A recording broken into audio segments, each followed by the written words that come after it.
Het jy al opgemerk dat skuld aan ons verkoop word soos 'n produk van kredietkaarte wat vryheid beloof, 0% rente vir 'n sekere tydperk, lae betalings oor 'n lang tydperk. Skuld word regwaar deesdae aan ons verkoop asof dit 'n geleentheid is en nie regwaar soos 'n las wat dit is nie, boeye wat ons terughou vir 'n termyn. In die vorige episode het ons klaar gemaak met ons spaarstrategieë. Ons het gekyk in Prediker 6. Wat sê die woord oor stokperdjies? As jy dit gemis het, gaan kyk gerus. Ja, in hierdie week begin ons met skuldbestuur en ons praat 'n bietjie oor skuld. Ons praat oor produkte en skuld wat soos 'n produk aan ons verkoop word. Het jy al aan produkte gekyk wat groot maatskappye regtig waar verkoop? Dink gou 'n bietjie aan Nike. Nike verkoop nie skoene of klere nie. Nike verkoop motivering en selfvertroue. Just do it.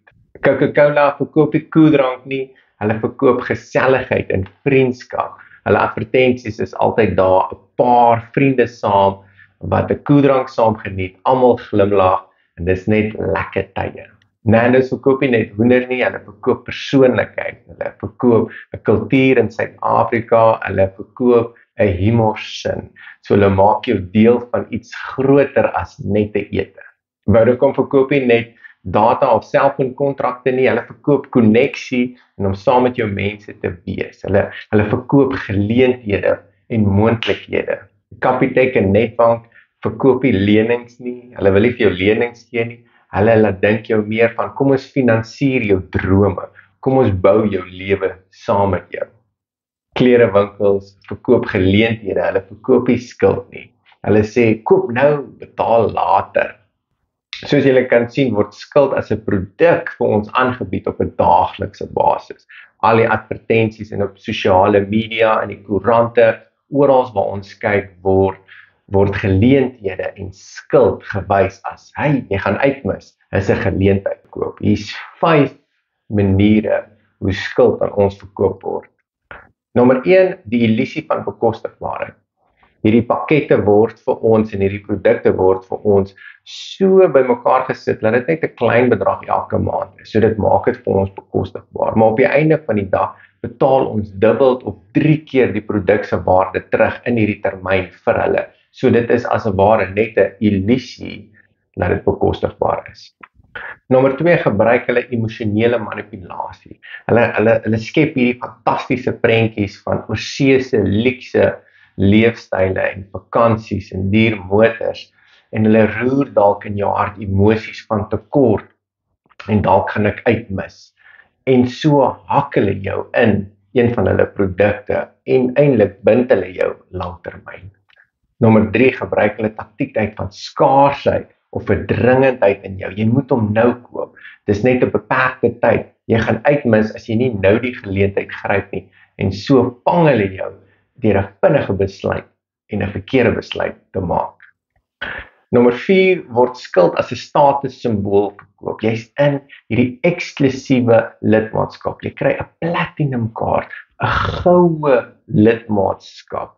Jy is een van baie min mense wat die geleentheid het om deel te wees van hierdie eksklusiewe groep.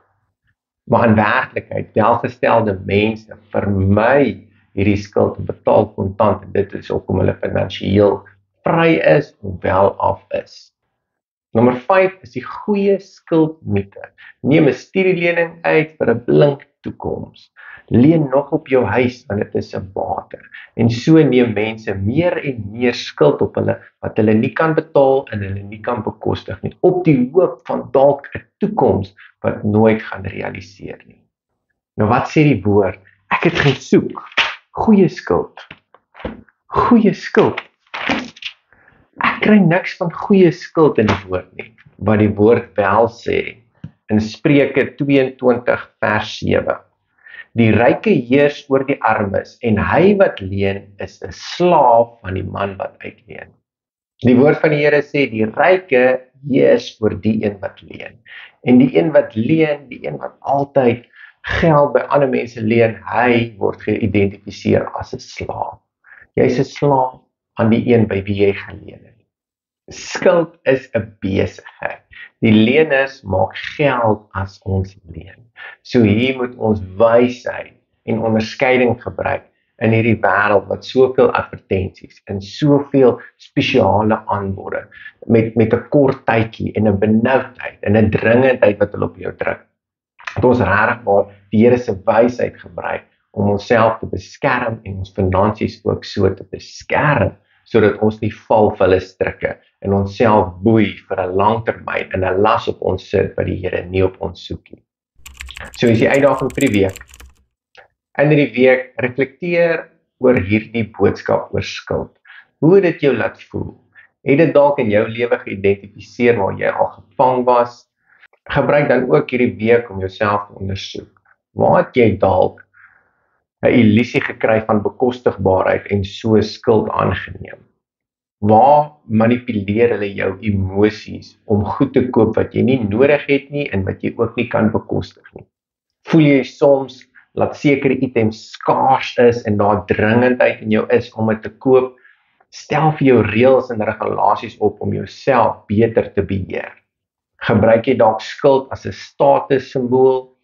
Voel jy dat dit jou in 'n posisie in die samelewing sit dat mense meer aandag aan jou gee? Is dit dalk iets persoonlik wat jy moet aanspreek en voor die Here gaan sit? Val jy vir die mite van goeie skuld? En dink jy maar altyd as jy meer skuld maak, is dit goed vir jou? In vandag se sessie dink ek is ons almal skuldig, ek ook. En ek dink dit is net 'n geleentheid wat ons kan gebruik om bietjie rond te kyk en wakker te wees oor die strikke en die vangnette wat daagliks vir ons uitgegooi word. Ek wil dan net hierdie sessie vir ons afsluit. Dankie Here Jesus dat U sê dat wie U vrygemaak het is waarlik vry, Here. Maak ons vry van die strikke en die vangnette van hierdie wêreld. Here, dat ons met wysheid met ons finansies, dit wat U vir ons gee, dat ons met wysheid met dit sal omgaan en ons U eer met ons inkomste en met ons finansies en laat ons die sout en die lig sal wees in hierdie wêreld en ons eer U daarvoor in Jesus naam. Amen. Baie dankie dat jy deel was van hierdie sessie. Hou jou oë oop en sterkte in die geveg daar buite. Beskerm jou teen onnodige skuld.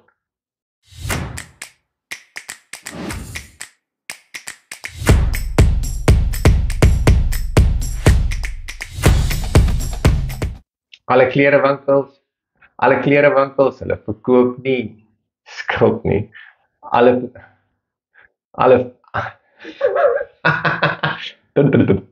Het jy al opgemerk dat skuld aan ons verkoop word soos 'n produk van kredietkaarte wat vir ons het jy al van kredietkaarte wat beloof vryheid, nee wat vryheid beloof. So klein bedragies wat ons net maandeliks hoef te betaal, laat dit as 'n ware bekostigbaar voorkom. Dis 'n platinum kredietkaart. Jy's in 'n eksklusiewe